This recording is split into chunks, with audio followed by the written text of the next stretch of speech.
Hello everyone. The prompt for this week is asking to highlight an important or historical event that was covered in the media during my lifetime. And if I had to pick, I would pick the US-Iraq War and the various wars that took place in the 90s of my home country, or my birth country of Iraq. And personally, as I attempt to share the stories, I can tell that I'm getting very distracted. My throat is tightening. My voice is getting very quieter and just very uncomfortable thing to talk about, even though it was more than 20 years ago. It was just so prevalent in our lifetime that I still can feel or hear the noises that took place back then, and the fear and the horror that people felt, including my family and myself. The media did not cover it that way. The media covered it as if we're going to roll in and the people will welcome us, and we're going to be doing the Iraqi people just a favor, a huge favor, and everyone will be welcomed in as liberators.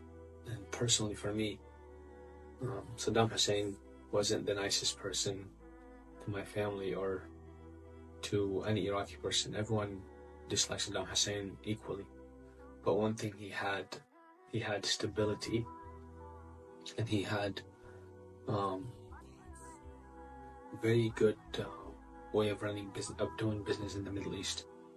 Not necessarily ethical or healthy or good, but he got things done, especially in Iraq. Iraq was one of the fourth strongest economies, or one of the fourth strongest armies in the world, I should say, and it had a very strong economy. They were big exporters of oil, obviously, but also many other products like dates, the extracted hemp dates, whether it's syrup or other materials that resulted from the agricultural process. Iraq was also very comfortable for the people that lived back then in it. Corruption was very limited or low. There was no hate speech, or at least not public. There was no cheating of institutions, or there's just a lot of respect for Iraqi citizens. Other countries would send their students to come study in Iraq, all the way from India to the Gulf countries to the nearby Levant countries. Lots of people, even from Africa, would come and study in Iraq. And unfortunately, me did not cover it that way. And someone might ask, well, how did that affect my life immediately, or why am I covering this? Well, I'm allergic to certain things that I don't even know what I'm allergic to, but sometimes I'll just have a flare and then I'm like, okay, I'm allergic to this.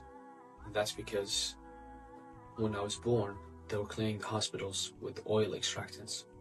So Iraq was a sanctioned country, and we didn't have access to medical healthcare equipment and other things that would affect young children being born. So you've got multiple generations with people born with weird birth defects and weird allergies and things that are not studied or focused or covered anywhere. And you look at me and you see this video, I'm a direct product of war and destruction. And that's what war and destruction brings to any society, regardless of the cost of peace or keeping peace. I think it's always worth keeping peace, always, above and beyond war, because war brings nothing but destruction, pain, trauma.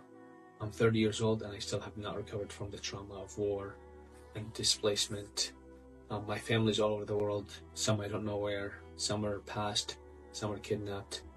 That's what war is. So I hope this is not too grim, but this is the cost of war. And I wish peace all over the Middle East and all over the world. Thank you.